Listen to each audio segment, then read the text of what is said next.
Good afternoon. Welcome to Senior Center Television. I'm your host, Kathy Mitchell. Today is December 9th, 2016, and my guest today is Louis DeGrazia.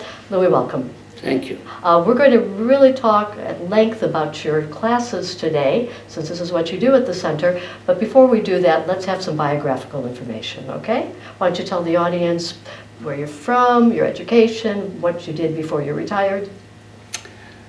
I thought a lot about my life, and I am one of the mass immigrants, if you like. My father came from Italy, from South Italy, when he was 18 years old.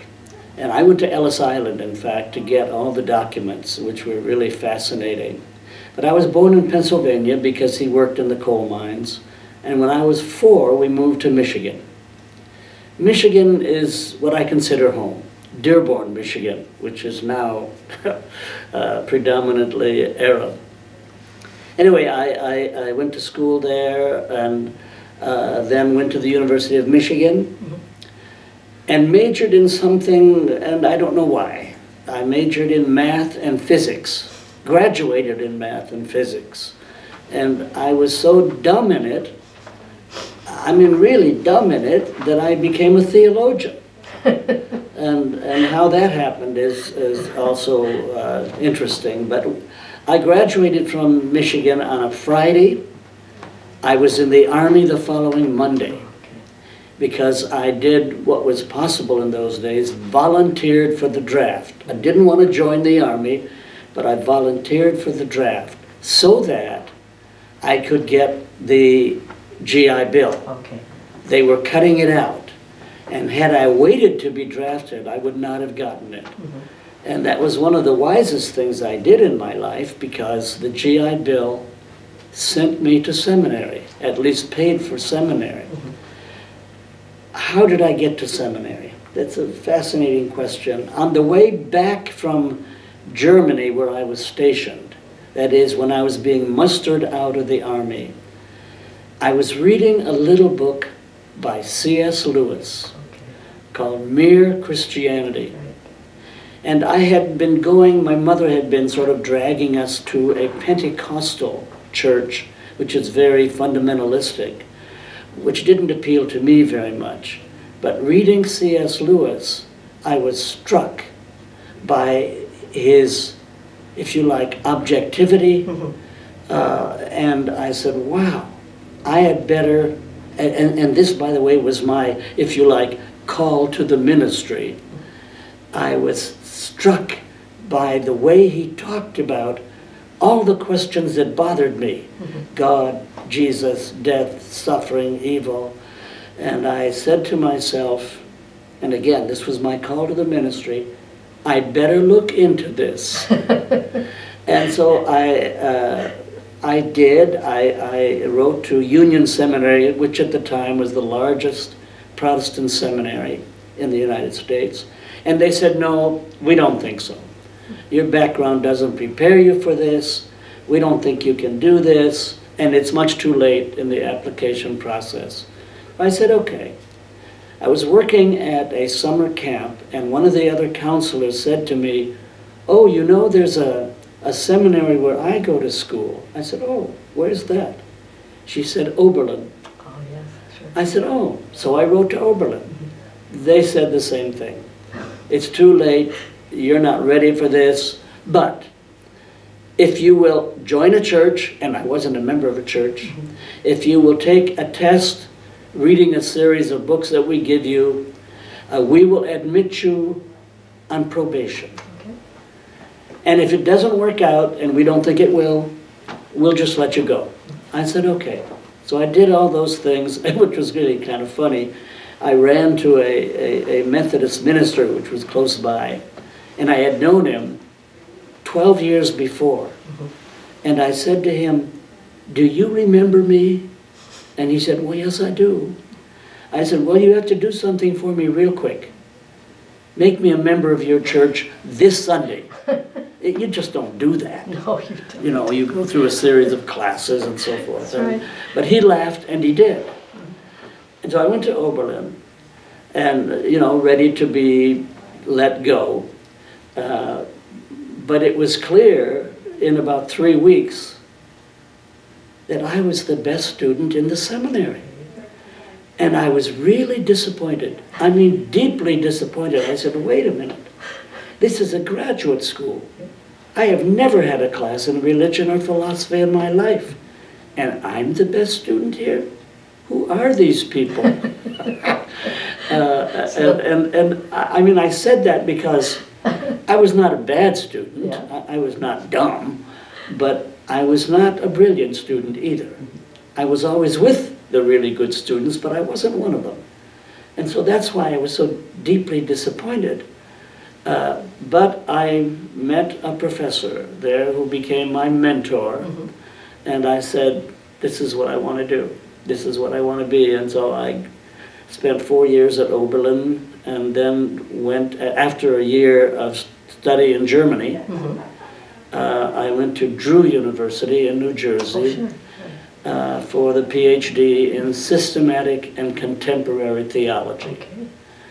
And while I was in Germany writing my dissertation, because I returned to Germany to write my dissertation on a living German theologian named Friedrich Gogarten. Yes. And while I was there, Oberlin called the seminary where I graduated and said, we want you to teach theology here. Oh. So I said, okay, which was a dream, of course, for me. Unfortunately, the school went under and merged with Vanderbilt, so most of us had to find other jobs. Okay. So I've got a job teaching undergraduate religion at Nebraska Wesleyan University, where I remained for 30 years. Okay. That's in Lincoln, Nebraska. Okay. And then went to Washington, D.C. for about 5 years after I retired. My wife died early, which was one reason for retiring. She was a remarkable person, a music major, which is why all of my children are in music. And I wish we had more time to talk about them, because I love to talk about my children. But I went to Washington, D.C. for about 5 years and didn't like it, and wanted to return to the Midwest, and came to Iowa City. That wasn't my first choice. My first choice was San Diego. And I looked at about 70 or 80 houses, and I didn't find houses with walls. They had beautiful windows and beautiful doors, but I wanted walls for books. I understand. I do understand. And I decided that people in California either don't know how to read or don't want to. So I came to Iowa City, where people like to read. Very much so. But that's not the real reason. The real reason was my son is here as a chiropractor. And I have not regretted it. That's wonderful. Now why we're here. When and how did you get involved with the center, Louis? I was here about a year, and a woman was a patient at my son's chiropractic office, Diane Day. Oh, yes. And Diane Day, we started talking, and she said, I think you ought to teach at the senior center. And I said, what's that? And so I talked to Julie Seal at the time, That's right. and told her who I was and what I was thinking about. And she said, well, I don't think so, because we have to go by some federal guidelines, and we may have to maintain separation of church and state. Yeah. She said, tell me what you do. And when I did, she said, oh, that's not a problem. Right. That's not a problem. And so it was really from Diane Day. Yeah, so many things came from Diane Day. Yes. I really miss her. Yes, we do. Okay, well, let's point this out right now. You are this year's Instructor of the Year. Very congratulations. It's wonderful. Thank you. I was very grateful. So let's talk about your classes. And what we'll do is we'll do like an overview. Okay. So let's start first of all with the format. Let's talk about the structure of your classes. It has changed a bit. At first, I did mainly lecture. And then it gradually dawned on me that people in these classes want to be heard. They've been waiting all their life to be heard. And so I set it up so that I devise a number of questions related to the topic we're addressing that day. Okay. And the best classes are when I never get to the lectures that I prepare. The best classes is when they address the questions and want to get so involved in them that it never comes to my talking. I interject here and there. Like a facilitator. But I am interested mainly in what they have to say. And this is important to me. And it involves sometimes a problem in class. Because sometimes people don't talk. Sometimes they talk too much. Sometimes they're not on topic. Yes, I understand. And my task is to bring it back Yes. without offending. Right, you are the facilitator. And yet, the more important thing to me, I mean, we talk about this a lot in the program committee of which I'm a part. And my point is that this is not the same as a college class. It's one thing when you're talking to 18 to 22-year-olds, but it's quite a different thing when you're talking to people who are from 50 to 90 even. And so I am interested in finding out what I hate to call them students, they're participants, what the participants in classes really think. And if it's off the topic sometimes, that's okay. I won't let it get too far off, but I am interested in listening to them.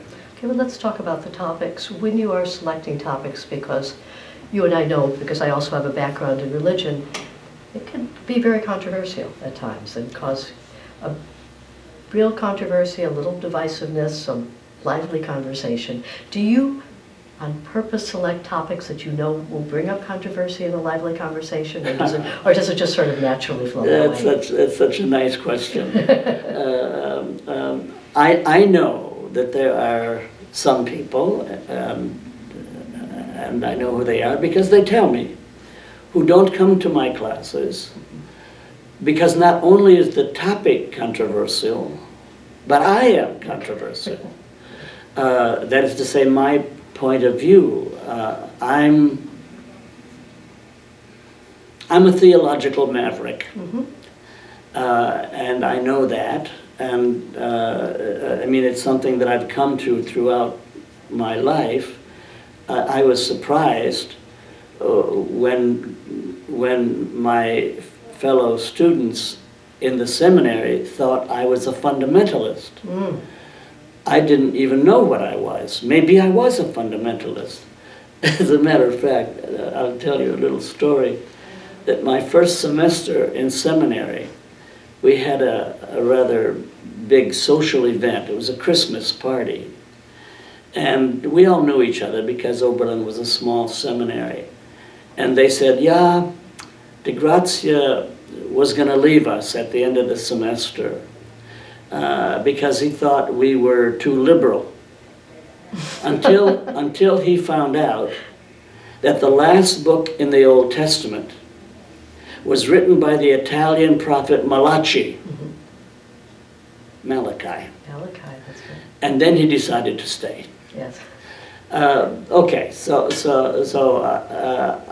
I'm an out-and-out theological liberal. No question about it. Topics, I don't pick them, I don't select them because they're controversial, but they are. Just by nature, they are controversial. I'm aware of that, and I hope that I give rather wide berth to participants in class, because again, they need to be heard, whether it's my point of view or not. And we have a rather wide selection of people, whether they're biologists or whether they're doctors or ministers or rabbis. So we have a rather wide selection, which makes for a great discussion. But yes, religion in general, theology in general is controversial, and that excites me. Okay, I'm going to ask you that in terms of the entire structure of the class, what are you overall trying to achieve, not only for your students but for yourself, and do you feel overall that you have achieved this? Yes and no.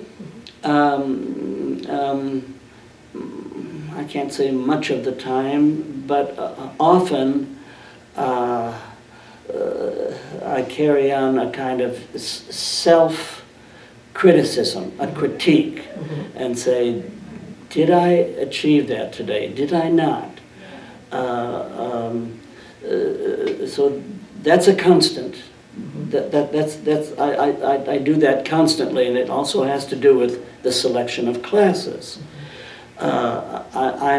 What I'm interested in is allowing the participants not just to speak, but to speak their mind. Even more than that, to know their mind. Because I'm kind of convinced that none of us really knows what we think. This is very true. and that it only happens in dialogue with others, and that's really what I'm after, to get the participants in dialogue so that they know themselves what they think. The presupposition is that we don't know what we think. That's right. And I want to probe and allow them to find out what they think. That's my goal. Okay. Now, again, we've looked at the entire structure here. How often do you feel that you have to tweak something that you've been doing it a certain way for quite a bit of time, and you think, I've got to change this? Yeah. And I know sometimes the classes will determine that, but just sometimes your teaching changes. You evolve as you're teaching. Yeah. How often do you feel you have to do that? I would say constantly. Constantly? Constantly. It's a question that I pose to myself all the time. All the time. And I mean, this was true when I was teaching in college at the university, and it's even more so now. I mean, when you were teaching 18 to 22-year-olds, that's a certain selection of people, and you get new people all the time, but you're still getting 18 to 22-year-olds. But now you're getting people, again, from 50 to 90, and you have to address all of those chronological sequences in their life. Right? And so you're not, how should I put it? When you speak to a person, you kind of have to know whether you're speaking to that person when they were 50 or when they were 90. Right. And that's, again, a really constant critique to myself. Okay. Now this is always the part I enjoy asking teachers. Anecdotes. The good ones and the bad ones. You don't have to give any names of your students, but what would you say would be an example of something that went really well? Probably one of the best anecdotes, probably one of your best ones, or just went belly up, just a total failure. Are you asking about people or classes? It's whatever you want to give me, really. Because sometimes it's one and the same, isn't it? Yeah. Well, there's a person in class who I think is brilliant. The others don't think this makes it that that's true this makes it about this difficult. person, but I think it is. And so, in a way, it becomes a dialogue with this person and me. No one else knows what she's talking about. I do, because she's addressing my issues. That's right. And so we have a wonderful time, but I have to remember that the class is not for her. Not just, I shouldn't even say her, but not for that person. But that's always a challenge for me, because I would like to just carry on that dialogue, but I know I can't. And evaluation. I think they're not, I would hope they would be more critical than they are. I think they're generally rather positive, and I would rather that they were more critical, which would help me more. Right, exactly. To know what to do.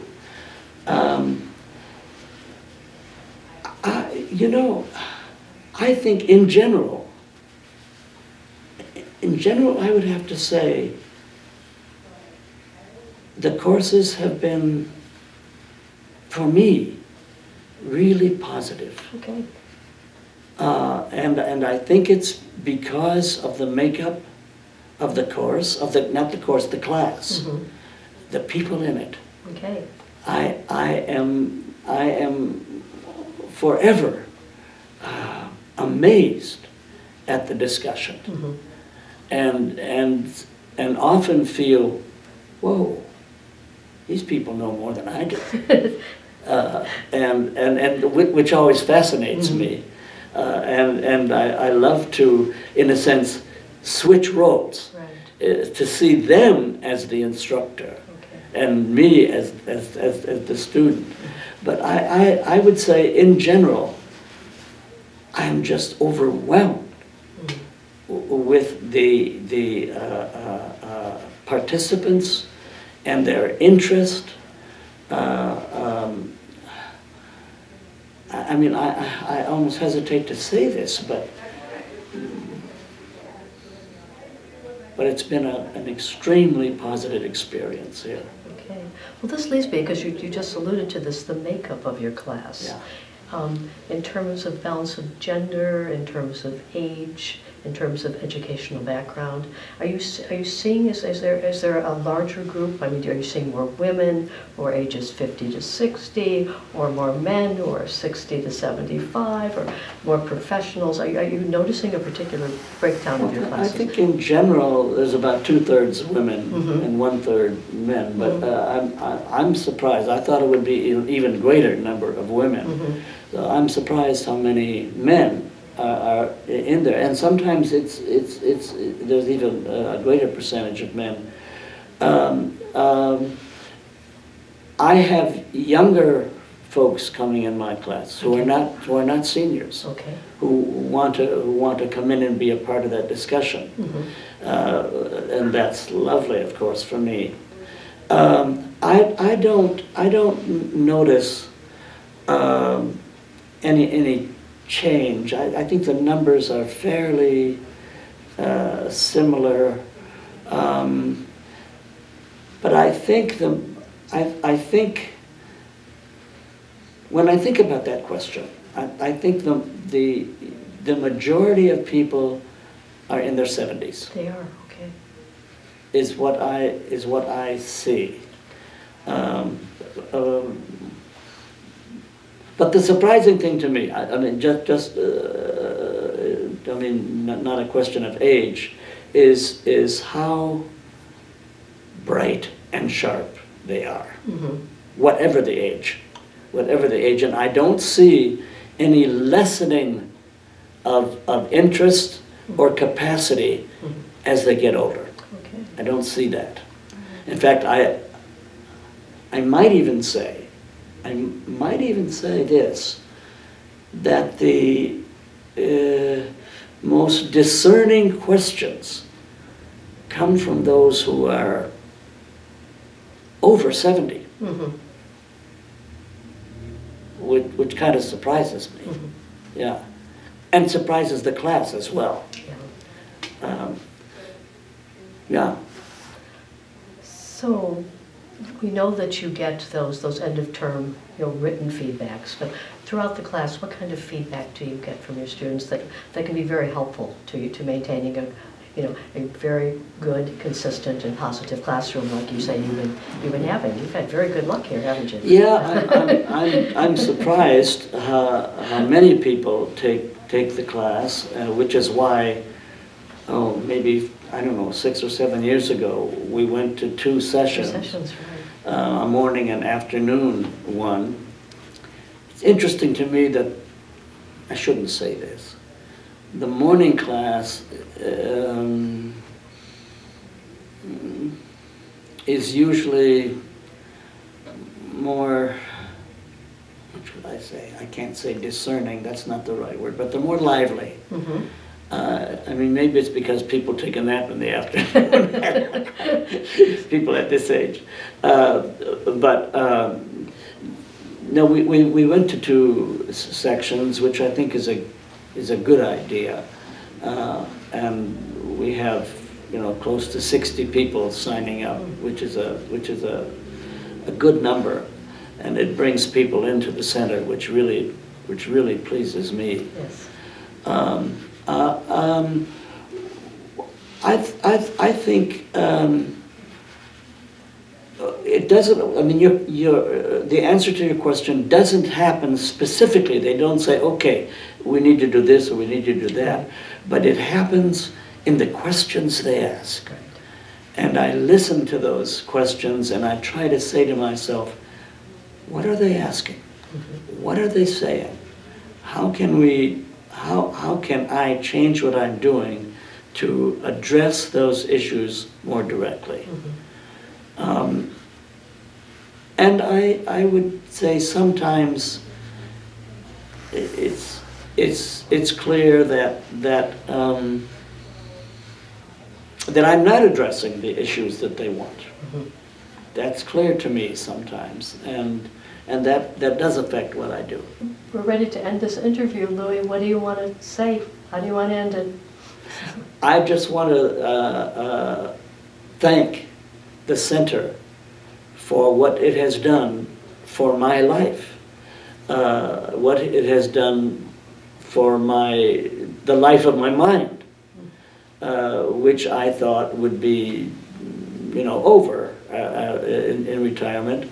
And in fact, it has done the opposite. It has restarted the life of the mind for me. Wonderful. Louis, thank you so much. My pleasure. Okay.